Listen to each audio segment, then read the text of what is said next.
இன்றைக்கு நாங்கள் பார்க்க போற பாடம் 12th கைட்ல வரக்கூடிய முதலாவது அலகு அரசறிவியலின் தோற்றம், அரசியல் ஆய்வு மற்றும் அணுகுமுறைகள். இந்த அழகை பொறுத்தளவுல இந்த அலகுல 3 பாடப்பரப்புகள் வருது.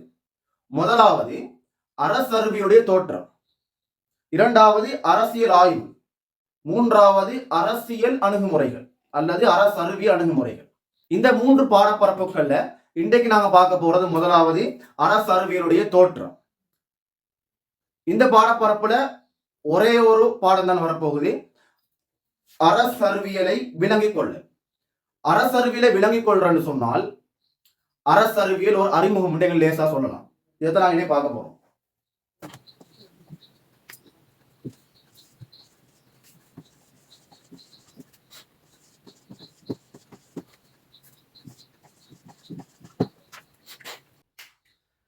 அரசறிவியலை விளங்கிக் கொள்ளல் அப்படின்னு சொன்னா அரசறிவியல் ஓர் அறிமுகம் அப்படின்னு இலகுவா சொல்லலாம்.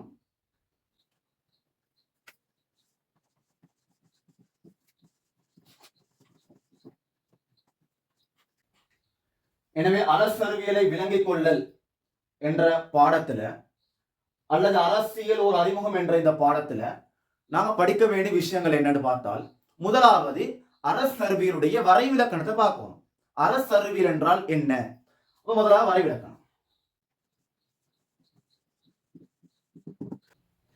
அரசறிவியலுடைய வரைவிலக்கணத்தை பார்த்தா, அரசறிவியல் என்பது அரசியலை கற்கும் ஒரு கற்கை துறையாகும். இது வரைவிலக்கணம். அப்ப அரசியலை கற்கும் கற்கை துறைதான் அரசறிவியல் என்று சொன்னால் அரசியல் தான் என்ன என்ற கேள்வி வரும். அரசியல் என்றால் என்ன என்று சொல்லும் போது அது ஒரு பரந்த விஷயம். சுருக்கமாக சொல்றதா இருந்தால் அரசியல் என்பது ஆட்சி தொடர்பான ஒரு துறையாகும். ஏனென்றால் அரசியல்ல வரக்கூடிய எல்லா அம்சங்களுமே ஆட்சி சம்பந்தமான ஒரு விஷயமா தான் இருக்கும். அது அரசாங்கமாக இருந்தாலும் சரி, அரசாக இருந்தாலும் சரி, அரசியல் கட்சிகளாக இருந்தாலும் சரி, தேர்தல்களாக இருந்தாலும் சரி, எல்லாமே ஆட்சி சம்பந்தமான விடயங்களாக இருக்கும். எனவேதான் ஷோட்டா சொல்வது அரசியல் என்பது ஆட்சி தொடர்பான ஒரு துறையாகும். அது சமூகத்தில் உள்ள ஒரு பெரிய ஒரு ஃபீல்டு தான் அரசியல் என்பது, ஒரு சமூகத்துறை அது. அப்ப வரைவிலக்கணம் ஓகே. வரைவிலக்கணம் என்ன? அரசறிவியல் என்பது அரசியலை கற்கும் ஒரு கற்கை துறையாகும். அதாவது அரசியல் என்பது ஆட்சி தொடர்பான ஓர் துறையாகும். வரைவிலக்கணம் சரி.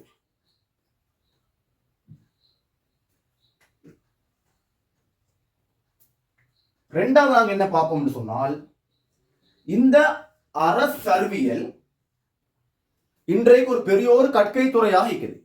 அரசறிவியல் என்ற கற்கை துறை எப்படி தோன்றியது, எப்படி வளர்ச்சி அடைந்தது அதை பார்க்க போறோம்.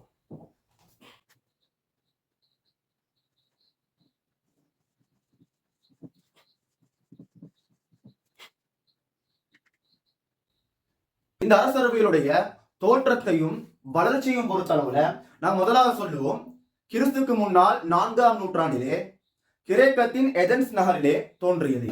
இப்ப எங்க தோன்றியது? கிறிஸ்துக்கு எப்ப தோன்றியது? கிறிஸ்துக்கு முன்னால் 4ஆம் நூற்றாண்டு. எங்கே தோன்றியது?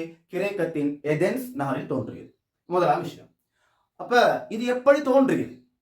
எப்படி தோன்றியதுன்னு கேட்டால் சில செயற்பாடுகள் மேற்கொள்ளப்பட்டன இந்த அரசறிவியல் துறையிலே. என்ன? கற்றல் கற்பித்தல், 2 3 தான், கிட்டத்தட்ட ஒன்றுதான். கற்றல் கற்பித்தல், பயிற்சி அளித்தல், அபிவிருத்தி செய்தல் ஆகிய செயற்பாடுகள் இந்த அரசறிவியல்ல மேற்கொள்ளப்பட்டது. எனவே இந்த அரசறிவியல் அவ்வாறே தோன்றுது. இந்த செயற்பாடுகள் மென்மேலும் மேற்கொள்ளப்பட இது அவ்வாறே வளர்ச்சி அடைய ஆரம்பித்தது இந்த அரசறிவியல் என்ற கற்கை துறை. ஆரம்பத்தில் ஒரு சிறிய பாடம் வளர்ச்சி அடைந்து இறுதி கட்டத்தில் ஒரு 20ஆம் நூற்றாண்டுகள் தாண்டும் போதுதான் அது ஒரு கற்கை துறையாக பரிணாமம் பெற்றது. சோ இந்த சிறிய அரசறிவியல் என்ற பாடம் எவ்வாறு வளர ஆரம்பித்தது? சில செயற்பாடுகள் மேற்கொள்ளப்பட்டன. ரைட். அடுத்தது யார் மேற்கொண்ட? அரிஸ்டோட்டில், பிளேட்டோ ஆகிய அரசறிவியலாளர்கள் மேற்கொண்டார்கள் இந்த செயற்பாடுகள். எங்கே மேற்கொண்டார்கள்? எதென்ஸ் என்ற நகரத்தில் எங்கே பார்த்தால் இந்த லைசியம், அகாடமி ஆகிய கல்வி நிலையங்களில் மேற்கொண்டார்கள். லைசியம் என்ற இன்ஸ்டிடியூட் வந்து எங்கட அரிஸ்டோட்டில், அகாடமி என்பது பிளேட்டோடைய இன்ஸ்டிடியூட், கல்வி நிலையம். அப்ப இந்த சப்ஜெக்ட் முக்கியமானது. ஓகே, சோ கற்றல், கற்பித்தல், பயிற்சி அளித்தல், அபிவிருத்தி செய்தல் ஆகிய செயற்பாடுகளை இதெல்லாம் எதுல வரும்னு சொன்னா அரசறிவியல்ல தான் வரும். சோ அரசறிவியலை கற்றல், கற்பித்தல், பயிற்சி அளித்தல், அபிவிருத்தி செய்தல் ஆகிய செயற்பாடுகளை அரிஸ்டோட்டில், பிளேட்டோ ஆகிய அரசறிவியலாளர்கள் தங்களுடைய லைசியம், அகாடமி ஆகிய கல்வி நிலையங்களில் மேற்கொண்டு வந்தனர். இதால தான் இந்த அரசறிவியல் அவ்வாறே தோன்றியவாறே வளர ஆரம்பிக்குது. ஏண்டா கற்றல் செயற்பாடு அங்கே மேற்கொள்ளப்படுது. அது எந்த நாளும் ஒரே லெவலில் இருக்காது. சோ வளர ஆரம்பிக்குது. இது நாங்கள் விளங்க வேண்டிய விஷயம். முதலாவது கற்றல், கற்பித்தல், பயிற்சி அளித்தல், அபிவிருத்தி செய்தல். கற்றல், கற்பித்தல், விஷயம், பயிற்சி அளித்தல், அபிவிருத்தி செய்தல். இந்த மூன்று விடயங்களையும் பொறுத்தளவுல கற்றல், கற்பித்தல் சொன்னா அரசறிவியல அங்க கற்றுக் கொடுப்பாங்க, மாணவர்கள் கற்றுக்கொள்வாங்க. பயிற்சி அளித்தல் சொன்னால் அரசறிவியல்ல சில ட்ரைனிங்கள் கொடுக்குற. அரசறிவியல் கோட்பாடுகள் உருவாக்க வேண்டும், அரசறிவியல்ல அரசியலை ஆய்வு செய்ய வேண்டும். இது போன்ற விஷயங்களுக்கு மாணவர்களை ட்ரெயின் பண்ணுவது, அவர்களுக்கு பிராக்டிஸ் கொடுக்கிறது தான் பயிற்சி அளித்தல் சொல்றது. மாணவர்களும் கோட்பாடுகள் உருவாக்க ஆரம்பிப்பாங்க, மாணவர்களும் அரசியல் ஆய்வு செய்வாங்க. அரசுண்டா என்ன நீங்க பின்னால படிப்பீங்க, அரசுண்டா என்னன்றது, அரசுண்டா என்னன்ற ஆய்வு செய்வாங்க, அரசாங்கம் என்ன ஆய்வு செய்வாங்க. சோ இதெல்லாம் மாணவர்களுக்கு பயிற்சி அளித்தல். மூன்றாவது அபிவிருத்தி செய்தல். அதாவது இந்த பாடத்துறைக்கு தானே அரசறிவியல் என்ற இந்த பாடத்துறைய இன்னும் பெரியோரு இடத்துக்கு கொண்டு போறது, நெக்ஸ்ட் லெவலுக்கு கொண்டு போறதுதான் அபிவிருத்தி செய்தல், டெவலப் பண்றது. வரலாறு நடிகரும் அரசறிவியல் வந்து வளர்ந்து வந்தீங்க. ஸோ இது அபிவிருத்தி செய்யற நேரத்துல எங்களுக்கு வரலாறு நிறைய பார்க்கலாம். ஆரம்ப காலத்துல இந்த முரண்பாட்டை தீர்த்தல், சர்வதேச உறவுகள் சம்பந்தமான அரசியல், இது போன்ற விஷயங்கள் அரசறிவியல்ல ஆய்வு செய்யப்படல. இதெல்லாம் அரசியல் உள்ள விஷயங்கள். என்ன முரண்பாடு அரசியல்ல வாருது, சர்வதேச உறவுன்றது அரசியல் உள்ள விஷயம். இதெல்லாம் அரசறிவியல்ல ஆய்வு செய்யப்படல ஆரம்ப காலத்துல. போக போகத்தான் அந்த ஃபீல்டு டெவலப் பண்ணி என்ன செஞ்சாங்க, அபிவிருத்தி செஞ்சு இதுவாதி விஷயங்களை உள்வாங்கி கொண்டாங்க. பல விஷயங்களையும் காலப்போக்கிலே உள்வாங்கி கொண்டாங்க அரசறிவியல் உள்ளுக்கும். எனவே அபிவிருத்தி செய்யணும்னு சொன்னா அரசறிவியல் என்ற அந்த பாடத்துறைய டெவலப் பண்ணுவது, அதை இன்னும் விரிவாக்குவது, அதுக்கு இன்னும் பல விடயங்களை உள்வாங்குவது என்றதை நான் விளைக்கிறோம். இந்த மூன்று அம்சங்களும் அரிஸ்டோட்டில், பிளேட்டோ போன்ற அரசறிவியலாளர்களால அன்றைக்கு அந்த ஏதென்ஸ் நகர்ல முக்கியமான கல்வி நிலையங்கள்ல மேற்கொள்ளப்பட்டதன் விளைவாக அரசறிவியல் வளர ஆரம்பித்தது. ஓகே, இது அப்ப இது மூன்று விஷயங்கள் முக்கியமானது.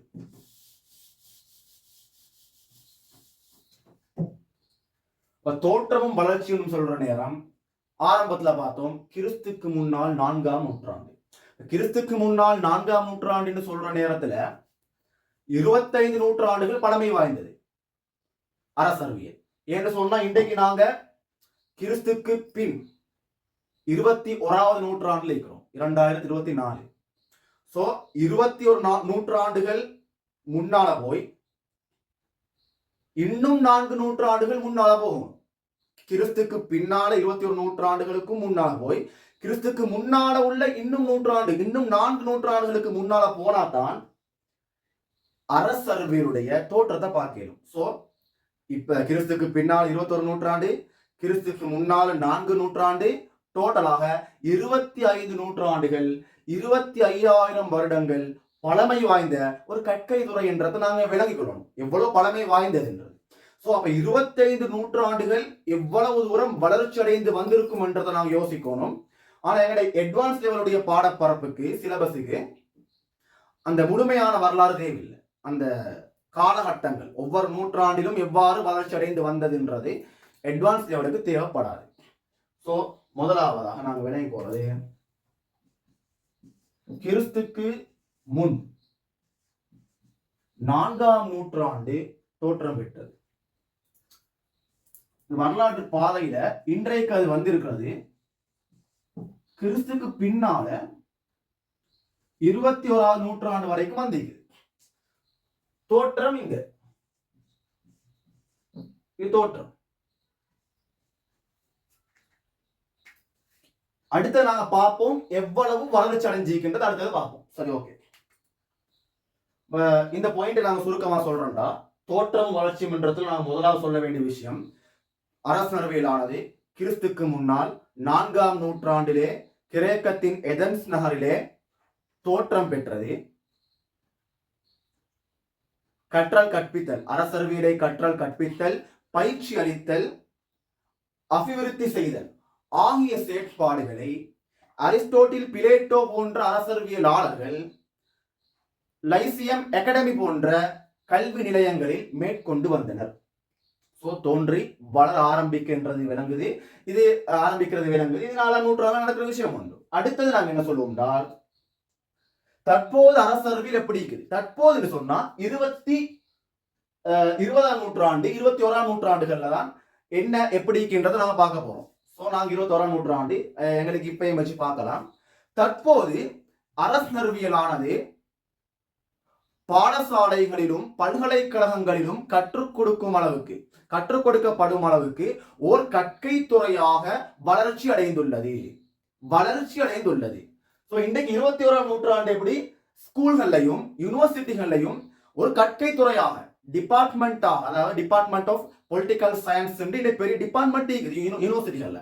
சோ ஒரு பெரிய டிபார்ட்மெண்ட் ஆஃப் பொலிட்டிக்கல் சயின்ஸாக வளர்ச்சி அடைந்துள்ளது இன்றைக்கு. தோற்றம் கிறிஸ்துக்கு முன் 4ஆம் நூற்றாண்டு, வளர்ச்சி எங்களுக்கு கிறிஸ்துக்கு முன் கிறிஸ்துக்கு பின் 20-21ஆம் நூற்றாண்டுகள்ல வளர்ச்சி அடைஞ்சிட்டு, அதாவது இந்த லெவலுக்கு வந்திருக்குது. இந்த லெவலுக்கு டிபார்ட்மெண்ட் ஒரு கற்கை துறை என்ற லெவலுக்கு, யூனிவர்சிட்டிஸ் லெவல்ல படிச்சு கூட்டுற லெவலுக்கு வந்திருக்குது. இப்போது வளர்ச்சி. அப்ப இந்த அரசர்வியலுடைய வரலாற்று பாதையை பார்க்கிற நேரம் கிறிஸ்துக்கு முன் 4ல தோன்றி, கிறிஸ்துக்கு முன் 3, கிறிஸ்துக்கு முன் 2, கிறிஸ்துக்கு முன் 1, கிறிஸ்துக்கு பின் 1, கிறிஸ்துக்கு பின் 2, அப்படியே வந்தா கிறிஸ்துக்கு பின் 3, 4, 5, 6 வந்து 21ஆம் நூற்றாண்டு வரைக்கும் அந்த வரலாற்று பாதையில வளர்ச்சி அடைஞ்சு கொண்டே வந்தீங்க. அப்ப அவ்வளவு பெரிய ஒரு கெப்ல 25 நூற்றாண்டுகள், 25,000 வருஷத்துல பாரிய ஒரு வளர்ச்சிய இந்த அரசர்வியல் என்ற பாடத்துறை கண்டிக்குது. எனவே அபிவிருத்தி அடைந்து வந்திருக்குது. ஏன்? கற்றல் கற்பித்தல் செயற்பாடுகள் மேற்கொள்ளப்படுது. பயிற்சி அளித்து இன்னும் புதிய புதிய அரசர்வியலாளர்கள் உருவாக்கப்படுது. எனவே அவ்வாறே அபிவிருத்தி அடையுது, தானாக அபிவிருத்தி அடையுது. அதான் 3 அம்சங்கள் முக்கியமாக சொன்னோம். அபிவிருத்தி அடைஞ்சு இன்றைக்கு இந்த லெவல்ல இருக்கு, பெரிய ஒரு கற்கை துறையாக காணப்படுது. ஓகே, முக்கியமாக அரசர்வியல் ஒரு கற்கை துறை என்று அந்த பெயரை எடுத்துக்கொண்டது 20ஆம் நூற்றாண்டுகள்ல தான். 20ஆம் நூற்றாண்டில் தான் அரசர்வியல் ஒரு கற்கை துறை என்ற பெயரை பெற்றுக்கொண்டது. முக்கியமான விஷயம். எனவே அரசர்வியலுடைய தோற்றமும் வளர்ச்சியும் என்ற இந்த பாயிண்ட் நாங்க எப்படி விளங்கப்படுத்தோம்னு சொன்னா, இந்த பாயிண்ட் உள்ளுக்கோ நாங்க 2 விஷயங்கள் சொல்லுவோம். முதலாவது இதோட தோற்றம் எப்படின்னு சொல்லி நாங்க ஆரம்பத்துல சொன்னோம். 2வது பாயிண்ட்ல நாங்க சொல்லுவோம் இதனுடைய வளர்ச்சி எப்படி இருக்கு, இடைப்பட்ட காலத்துல எவ்வாறு வளர்ச்சி அடைஞ்சன்றது எங்களுக்கு இப்ப தேவையில்லை.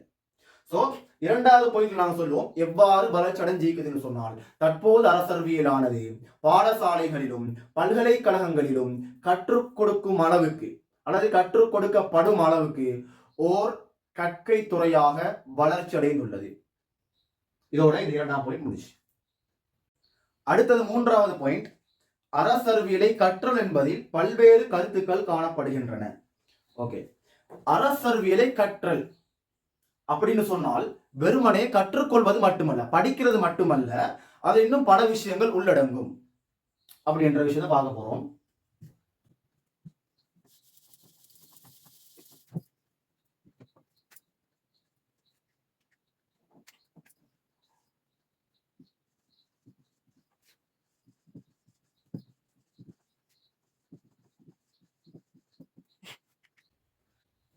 அரசறிவியலை கற்றல் என்பதில் உள்ள கருத்துக்கள். அதாவது கைடு என்ன சொல்ல வருதுன்னா, அரசறிவியலை கற்றல் என்று சொன்னா வெறுமனே கற்றுக்கொள்வது மட்டுமல்ல, அரசறிவியல் என்ற அந்த ஃபீல்ட்ல இன்னும் பல செயற்பாடுகள் மேற்கொள்ளப்படுகின்றன. எனவே எங்களுக்கு லேசா சொல்றோம்டா இந்த வாசகத்தை, அரசறிவியல் துறையில் மேற்கொள்ளப்படும் செயற்பாடுகள் வெறுமனே கற்றல் மட்டுமல்ல, இன்னும் பல செயற்பாடுகள் மேற்கொள்ளப்படுது. அரசறிவியல் துறையில மேற்கொள்ளப்படுற செயற்பாடுகள்ல முதலாவது அரசறிவியல் மற்றும் அதனோடு தொடர்புடைய துறைகள் பற்றி கற்றல். இதுல முதலாவது அரசறிவியலை கற்றுக்கோறன்னு சொன்னா அரசியலை கற்றுக்கோறது, அதுதான் அரசறிவியல நடக்குது, அது சரி.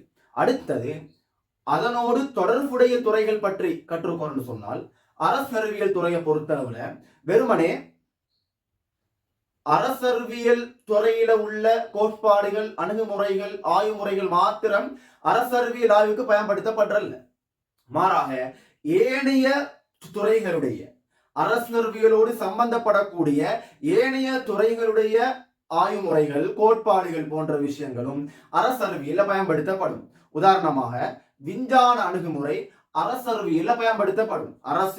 அரசறிவியல்ல ஆய்வு செய்யறதுக்கு விஞ்ஞான அணுகுமுறை பயன்படுத்தப்படும். விஞ்ஞானத்துல பரிசோதனை ஆய்வுமுறைன்னு ஒன்று இருக்குது. உதாரணமாக, அதாவது ஒன்றை நடக்க விட்டுட்டு என்னன்னு பார்த்து முடிவுகள் சொல்றது. அப்ப அந்த பரிசோதனை ஆய்வுமுறை அரசறிவியல்லையும் பயன்படுத்தப்படும். எனவே விஞ்ஞானத்தை பற்றியும் கற்றுக்கொள்ள வேண்டும். அரசறிவியலை நாங்க ஆய்வு செய்யறண்டா போதுமான கற்றுக்கொள்ள வேண்டும். எனவே நாங்க சொல்றோம் அரசறிவியல் மற்றும் அதனோடு தொடர்புடைய துறைகள் பற்றி கற்றல். அப்ப விஞ்ஞான துறையை பற்றி கற்றுக்கோறது. பொருளாதார அணுகுமுறையும் பயன்படுத்துறோம், பொருளியல் அணுகுமுறை. சோ பொருளாதார துறையை பற்றியும் நான் கற்றுக்கொள்ள வேண்டும். உளவியல் அணுகுமுறையும் இருக்குது, உளவியல் பற்றியும் நான் கற்றுக்கொள்ள வேண்டும். சோ இப்படி அரசறிவியல்ல ஏனைய துறைகளுடைய அணுகுமுறைகள், ஆய்வுமுறைகள், கோட்பாடுகளும் பயன்படுத்தப்படும் என்றதால அந்த துறைகள் பற்றிய போதுமான ஒரு அறிவுகள் இருக்கணும். அது முதலாம் விஷயம். சோ அரசறிவியலை கற்றல் சொல்லும் போது முதலாவது இந்த விஷயம் வரும், அரசறிவியல் மற்றும் அதனோடு தொடர்புடைய துறைகள் பற்றி கற்றுக்கொள்வது. இரண்டாவது விடயம் என்ன அரசறிவியல்ல மேற்கொள்ளப்படுறது? அரசியலை ஆய்வு செய்தல். இரண்டாவது விஷயம்.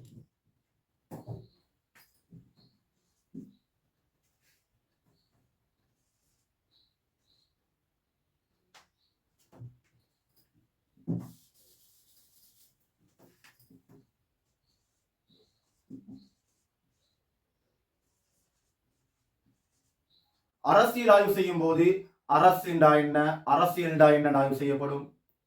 சர்வதேச உறவுகள் எப்படி இருக்குது, தேர்தல்கள் சம்பந்தமாக, ஆட்சியாளர் சம்பந்தமாக, இப்படி அரசியலை ஆய்வு செய்யறது அரசறிவியல்ல மேற்கொள்ளப்படுற இரண்டாவது செயற்பாடு. அரசியலை ஆய்வு செய்யறது என்ற ஆய்வு செஞ்சாதான் அரசியல் என்ன நடக்கிறன்றத ஒவ்வொரு பகுதியாக ஆய்வு செஞ்சாதான் எங்களுக்கு சிறந்த ஒரு அரசறிவியல், சிறந்த ஒரு அரசியல் உருவாக்கணும். சரியான ஒரு அரசியலை ஆரம்பத்தில் படிக்கலாம். இது அரசறிவியல் மேற்கொள்ளப்பட வேண்டிய அம்சம். இது இரண்டாவது விஷயம். மூன்றாவது அரசியலை விவரித்தல். இதுவும் அரசறிவியல் துறையில மேற்கொள்ளப்படக்கூடிய ஒரு செயற்பாடு. அரசியலை விவரித்தல். அரசியலை விவரித்தல்டா என்ன?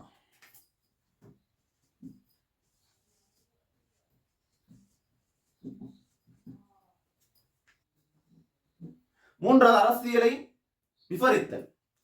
அதாவது விபரித்தல் என்று சொன்னா விளங்கப்படுத்துறது. அரசியல என்ன நடக்குதுன்றத அரசறிவியலாளர்கள் ஆய்வு செய்து அதை மக்களுக்கு விளங்கப்படுத்துவாங்க, விவரிப்பாங்க. இதுதான் அரசியலை விபரித்தல் சொல்றது. உதாரணமாக இந்த ஆட்சியாளர் யார் அப்படின்றத மக்களுக்கு விளங்கப்படுத்துவாங்க. இவர் ஆட்சிக்கு தகுதியானவரா, இவர் தகுதி இல்லையா, இவருக்கு நீங்க வாக்களிக்க வேண்டுமா அல்லது வாக்களிக்க கூடாதா போன்ற விஷயங்களை மக்களுக்கு விளங்கப்படுத்துறதுதான் இன்றைக்கு அரசியல் என்னன்றதை விவரிக்கிறது. இது மூன்றாம் செயற்பாடு. நாலாவது அரசறிவியலை மேற்கொள்ளப்படக்கூடிய செயற்பாடு கோட்பாடுகளை விமர்சனம் செய்தல். கோட்பாடுகளை விமர்சனம் செய்தல்.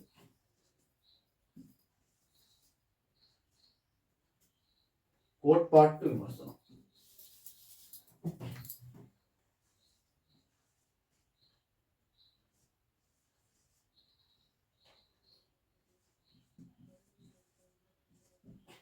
கோட்பாடுகளை விமர்சனம் செய்தல் 4வது செயற்பாடு. அதாவது கோட்பாடுன்னா என்னண்டா, ஒரு விஷயம் எப்படி நடக்குது, அல்லது ஒரு விஷயம் எப்படி நடந்தது, அல்லது ஒரு விஷயம் எப்படி நடக்கும் அப்படின்னு சொல்ற ஒரு விதிதான் கோட்பாடுன்னு சொல்றது. உதாரணமாக 4வது விஷயம் என்ன, கோட்பாடுகளை விமர்சனம் செய்யறேன்னு சொன்னா, அரசியல்ல அரசியல் தோற்றப்பாடுகள்ல அரசியல் என்ன நடக்குதுன்றத மக்களுக்கு விளங்கப்படுத்துறதுக்கு, ஆய்வு செய்யறதுக்கு சில கோட்பாடுகள் இருக்குது. அவங்க சில கோட்பாடுகளை பயன்படுத்துறாங்க. அதுல ஒன்றுதான் லட்சியவாத கோட்பாடு. லட்சிய கோட்பாடுன்னு சொல்லுவாங்க. இந்த லட்சிய கோட்பாடை பொறுத்தளவுல இது விமர்சனம் செய்யப்படுது. அரசியல் துறையில விமர்சனம் செய்யப்படுது இந்த லட்சிய கோட்பாடு. லட்சியம் என்பது ஒரு கற்பனை. இந்த கோட்பாடுடைய முடிவுகள் எப்படி இருக்கும் சொன்னா, கற்பனை ரீதியாக இருக்கும். சரியான தரவுகள் தகவல்கள் அடிப்படையில கட் அண்ட் ரைட்டா இருக்காது. யோசிப்பாரு அரசியலாளர், இது எப்படி இது அப்படிக்குமா யோசிச்சு போட்டுட்டு கற்பனைன்னு சொல்லுவாரு, இந்த அரசியல் இவ்வாறு மாறும், இந்த அரசியல் இப்படி இருந்திருக்கும் அப்படி சொல்லுவாங்க. சோ இத ஒரு சில அரசியலாளர் விமர்சனம் செய்வாங்க. இது கற்பனை, இது உண்மை இல்ல, லட்சியவாத கோட்பாடு அரசியலுக்கு வேண்டாம், விமர்சனம் செய்யும் விஷயம். 4வது விஷயம் இது. 5வது விஷயம் என்ன? 5வது புதிய கோட்பாடுகளை உருவாக்குறது.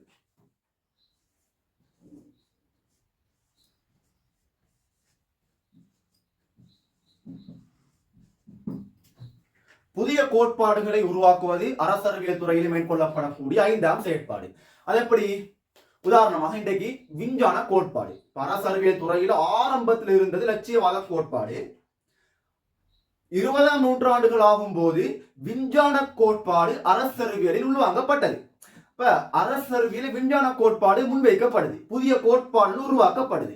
விஞ்ஞான கோட்பாடுன்னு சொன்னா அரசியல்ல என்ன நடக்குதுன்றத, அரசியல் தோற்றப்பாடுகளை விஞ்ஞான ரீதியில கட் அண்ட் ரைட்டாக தரவுகள் தகவல்கள் அடிப்படையில ஆய்வு செஞ்சு விஞ்ஞான ரீதியாக முடிவுகள் சொல்றது. அது ஆதாரபூர்வமா இருக்கும். இப்படி ஆதாரபூர்வமாக முடிவுகள் சொல்லக்கூடிய ஒரு கோட்பாடு தான் விஞ்ஞான கோட்பாடு என்று சொல்றது.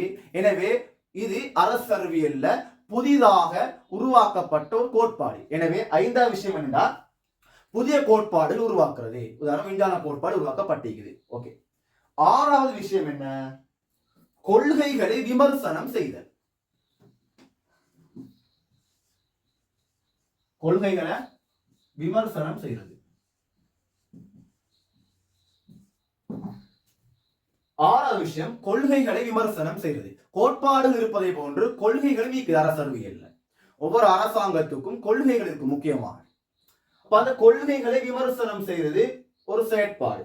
உதாரணமாக சில அரசாங்கங்களுக்கு சம உடைமைவாத கொள்கை காணப்படும். கொள்கை என்று சொல்லும் போது சிந்தனை, ஒரு சிந்தனை. அது அந்த சிந்தனை யார்கிட்ட ஈக்குதோ அவர் அந்த வழியிலே செயற்படுவார். இப்ப சம உடைமை என்ற கொள்கையை பொறுத்தளவுல சொத்துக்களுடைய பொது உரிமை பற்றி சொல்லக்கூடிய ஒரு கொள்கை. அதாவது நீங்க எவ்வளவு சம்பாதிச்சாலும் சரி, எல்லாருக்கும் சொத்துக்கள் சமனாகத்தான் இருக்க வேண்டும். அவருக்கு ஒரு வீடு இருக்குன்னு சொன்னா உங்களுக்கும் ஒரு வீடு தான். நீங்க எவ்வளவு சம்பாதிச்சு 2வது வீடு எடுத்தாலும் அந்த வீடு அரசாங்கத்தால கைப்பற்றப்பட்டு வீடு இல்லாத ஒருவருக்கு கொடுக்கப்படும். ஏன்னா இன்னொரு வீடு இல்லாம வைப்பாரு. சமத்துவம் தானே. இவருக்கும் ஒரு வீடு, இவருக்கும் ஒரு வீடு, இவருக்கு வீடு இல்லாம வைக்கலாம், இவருக்கும் ஒரு வீடு. இப்படி சமத்துவத்தை சொல்லக்கூடிய ஒரு கொள்கை, சமூகவாத கொள்கை. அப்ப இது ஆக்கள் விமர்சனம் செய்யறாங்க. சில அரசியலாளர்கள் நிறைய பேர் விமர்சனம் செய்யறாங்க. இது சரி வராது, இது சரி வராது, நாங்க சம்பாதிச்சு அது எங்களுக்கு. சோ கொள்கை விமர்சனம் செய்யப்படும். உதாரணமா சமூகவாதம் விமர்சனம் செய்யப்படுது.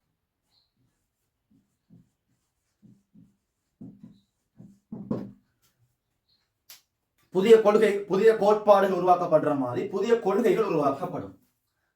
உதாரணமாக சமூகவாத கொள்கை வேணாம் என்று சொல்றார்கள், புதிய ஒரு கொள்கையை முன்வைப்பாங்க. எப்படி? லிபரல்வாத கொள்கை.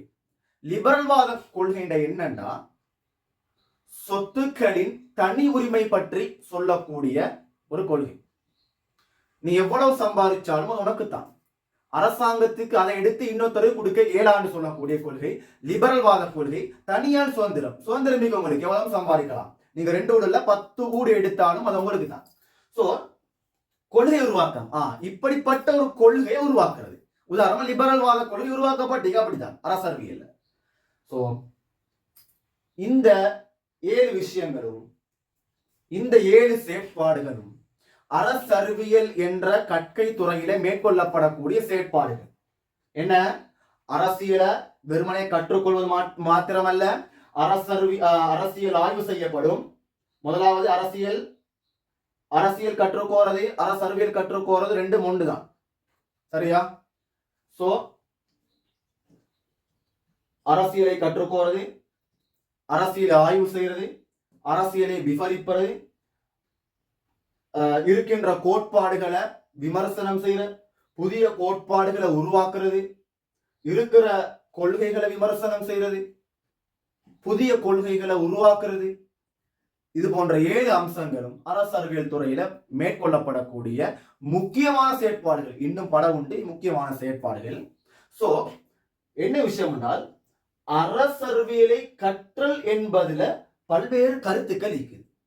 வெறுமனே கற்றுக்கோர மாத்திரமல்ல, இன்னும் பல செயற்பாடுகள் அந்த அரசறிவியல் துறையில, அது மிகப்பெரிய ஒரு ஃபீல்ட் அல்லவா. எனவே அதுல மேற்கொள்ளப்பட்ட பல விஷயங்கள் இருக்கின்றதை நாங்கள் 3ஆவதாக விளங்கி வரணும். எங்க அரசறிவியல் அறிமுகத்துல அடுத்ததாக நாங்க பார்க்கிற விஷயம்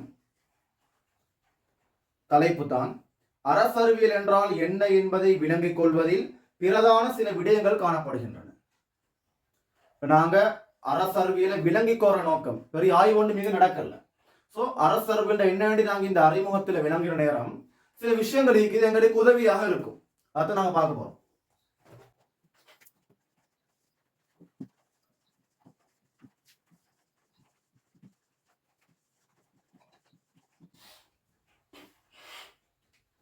அரசறிவியலை விளங்கிக் கொள்வதற்கான விடயங்கள் இலகுவாக சொல்லலாம். இது என்ன சொல்ல வராங்க கைடு என்ன சொல்லுதுண்டா, அரசறிவியலுடைய சில இயல்புகள், அரசறிவியலுக்கே உரிய சில குவாலிட்டிஸ்களை தான் சொல்லுது. நாங்க இலகு விளைவுகளோனும் அரசறிவியல் சில பண்புகள் இயல்புகளை சொல்ல போறாங்கன்றது. எனவே அரசறிவியல்ட முதலாவது இயல்பு, அரசறிவியல் ஒரு புராதன கற்கையாகும். புராதன கற்கையாகும். அதாவது கிறிஸ்துக்கு முன்னால 4ஆம் நூற்றாண்டுகள்ல அரசறிவியல் மாத்திரம் தோற்றம் பெறல, மாறாக கணிதம், தர்க்கவியல், அழகியல் போன்ற இன்னும் பல துறைகள் தோற்றம் பெற்றிருக்கிறது. எனவே அரசறிவியல் என்பது கிறிஸ்துக்கு முன்னால் 4ஆம் நூற்றாண்டுகள்ல தோற்றம் பெற்ற கணிதம், தர்க்கவியல், அழகியல் போன்ற ஒரு புராதன கற்கையாகும். கணிதம் எவ்வளவு பழசின்னு எங்களுக்கு தெரியும், தர்க்கவியல் எவ்வளவு பழசின்னு தெரியும், அழகியல் எவ்வளவு பழசின்னு தெரியும். அதே போன்று அரசறிவியலும் ஒரு பழமை வாய்ந்த ஒரு கற்கை துறைதான், புராதன கற்கை துறைதான். முதலாம் விஷயம். இரண்டாவது, இந்த அரசறிவியலுடைய இயல்பு இரண்டாவது என்னென்றால், இது ஒரு அபிவிருத்தி அடைந்து வந்த கற்கையாகும். அபிவிருத்தி அடைஞ்சு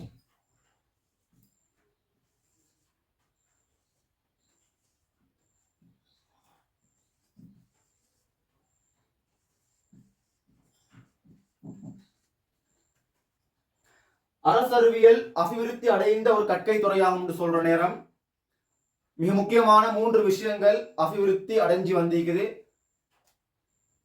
இயல்பு, அரசறிவியல் இயல்பு, பாடப்பரப்பு, கோட்பாடுகள். இந்த 3ம் மிக முக்கியமாக அபிவிருத்தி அடைஞ்சு வந்திருக்குது. வரலாறு நெடுகிலும் பல மாற்றங்களுக்கு உட்பட்டு இன்றைக்கு பெரிய ஒரு அபிவிருத்தி. இப்ப பார்க்கலாம், அரசறிவியல் அபிவிருத்தி அடையும் போது இயல்பு எப்படி அபிவிருத்தி அடைந்தது? இயல்பு அரசறிவியலுக்கே உரித்தான குவாலிட்டி. அரசறிவியல் இதுதான் அப்படின்னு சொல்றத இயல்பு. ஆரம்ப காலத்துல அரசறிவியல் அரசை பற்றி மாத்திரம் ஆய்வு செய்தது. காலப்போக்குல வளர்ந்து வரும்போது அரசை மாத்திரம் ஆய்வு செய்யாமல், அரசியல்ல அரசு மாத்திரமல்ல முக்கியமானது, பிரஜைகளும் முக்கியமானவர்கள் என்று அது தெரிந்து கொண்டு அந்த அரசறிவியல் பிரஜைகளையும் ஆய்வு செய்ய ஆரம்பித்தது. எனவே ஆரம்ப காலத்தில் அரசை மட்டும் ஆய்வு செய்தது, அவ்வாறே வளர்ச்சி அடைந்து அபிவிருத்தி அடைந்து வரும்போது, அபிவிருத்தினா வளர்ச்சி, அபிவிருத்தி அடைந்து வரும்போது பிரஜைகளை பற்றியும் ஆய்வு செய்ய ஆரம்பித்தது. இப்படித்தான் இயல்பு. அபிவிருத்தி அடைஞ்ச இரண்டாம் விஷயம் தான் பாடப்பரப்பு. ஆரம்ப காலத்துல அரசு அறிவியல்ல அரசு, அரசாங்கம், அரசியல் அமைப்புகள் போன்ற ஒரு சில விஷயங்கள் தான் ஆய்வு செய்யப்பட்டுச்சு, கற்றுக்கொள்ளப்பட்டுச்சு. ஆனால் வளர்ந்து வரும்போது சர்வதேச உறவுகள், முரண்பாட்டு தீர்த்தலும் போன்ற விஷயங்கள் ஆய்வு செய்யப்பட்டு அந்த பாடப்பரப்புக்கு உள்வாங்கப்பட்டுச்சு. சோ பாடப்பரப்பு அபிவிருத்தி அடைஞ்சிக்குது. பாடப்பரப்பு அபிவிருத்தி அடைஞ்ச மூன்றாவது விஷயம் தான் கோட்பாடுகள். ஆரம்ப காலத்துல லட்சியவாத கோட்பாடு தான் காணப்பட்டுச்சு. ஆனால் வளர்ச்சி அடைந்து அபிவிருத்தி அடைந்து வரும்போது விஞ்ஞான கோட்பாடும் அரசறிவியல் துறைக்கு உள்வாங்கப்பட்டுச்சு, அரசறிவியல் துறையில பயன்படுத்தப்பட்டுச்சு. எனவே கோட்பாடு ரீதியாகவும் அபிவிருத்தி அடைஞ்சிது. ஸோ வரலாறு நெடுகிலும் இந்த 25 நூற்றாண்டு காலமாக அரசறிவியல் அபிவிருத்தி அடைந்து வந்த ஒரு கற்கை என்று சொல்லும் போது இயல்பு ரீதியாக, பாடப்பரப்பு ரீதியாக, கோட்பாடுகள் ரீதியாக அபிவிருத்தி அடைந்து வந்துள்ள ஒரு கற்கை என்றதை எங்களுக்கு விலை கொள்ளலாம்.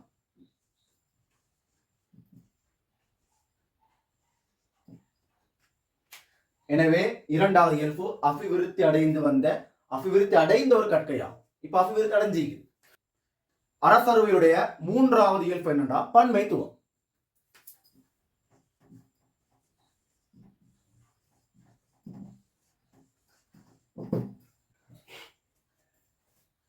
பன்மைத்துவம் என்று சொன்னால் அரசறிவியலானது தன்னுடைய கோட்பாடுகள், அணுகுமுறைகளை மாத்திரம் பயன்படுத்தாது,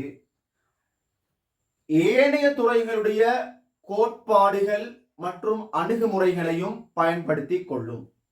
இதுதான் பன்மைத்துவம் சொல்றது. ஒருமைப்பட்டு தன்னுடைய துறையோடு மாத்திரம் இருக்காமல் பன்மைத்துவமாக ஏனைய துறைகளோடும் சேர்ந்து பயணிக்கக்கூடிய ஒரு துறைதான் அரசறிவியல் என்பது. எனவே அரசறிவியல் ஒரு பன்மைத்துவ கற்கையாகும்.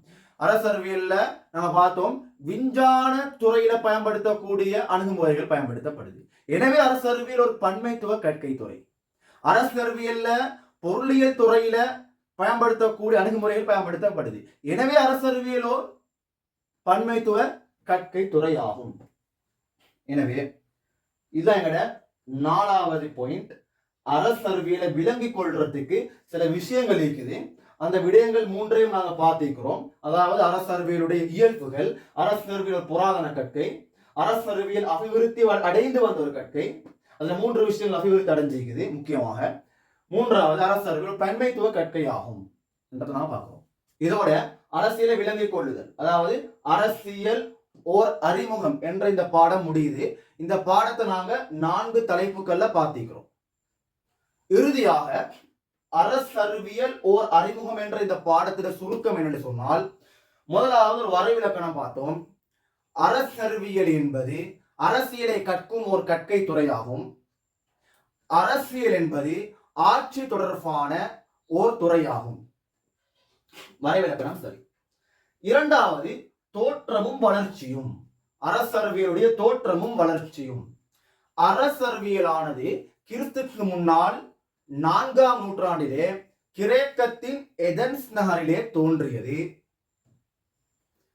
கற்றல் கற்பித்தல், அரசியலை கற்றல் கற்பித்தல், பயிற்சி அளித்தல், அபிவிருத்தி செய்தல் ஆகிய செயற்பாடுகளில் அரிஸ்டோட்டில், பிளேட்டோ ஆகிய அரசறிவியலாளர்கள் லைசியம் அகாடமி போன்ற கல்வி நிலையங்களில் மேற்கொண்டு வந்தனர். முதலாம் விஷயம்.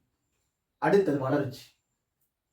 தற்போது 20-21ஆம் நூற்றாண்டுகளில் அரசறிவியலானது பாடசாலைகள், பல்கலைக்கழகங்களில் கற்றுக் கொடுக்கப்படும் அளவுக்கு ஒரு கற்கை துறையாக வளர்ச்சி அடைந்துள்ளது. இந்த தலைப்பு 2 பாயிண்ட்ஸ் தான் சொல்லிடும். 3வது தலைப்பு தான் அரசறிவியலை கற்றல் என்பதில் உள்ள கருத்துக்கள். அதாவது அரசறிவியல் துறையில் மேற்கொள்ளப்படும் செயற்பாடுகள் என்ன ஒரு 7 பார்த்தோம்.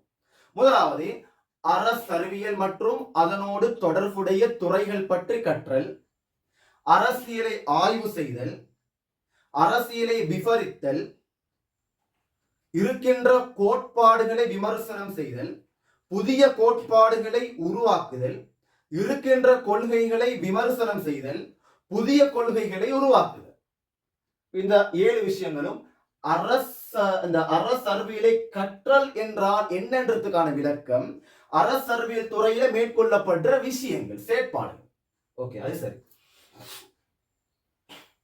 4வது பாயிண்ட், அரசறிவியலை விளங்கிக் கொள்வதற்கான விடயங்கள்.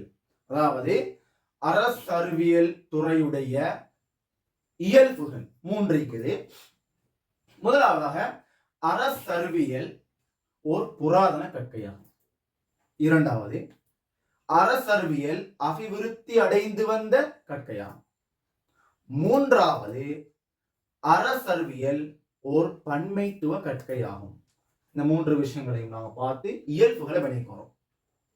எனவே அரசறிவியல் ஓர் அறிமுகம் என்ற பாடத்திற்கான விளக்கம் இவ்வளவுதான்.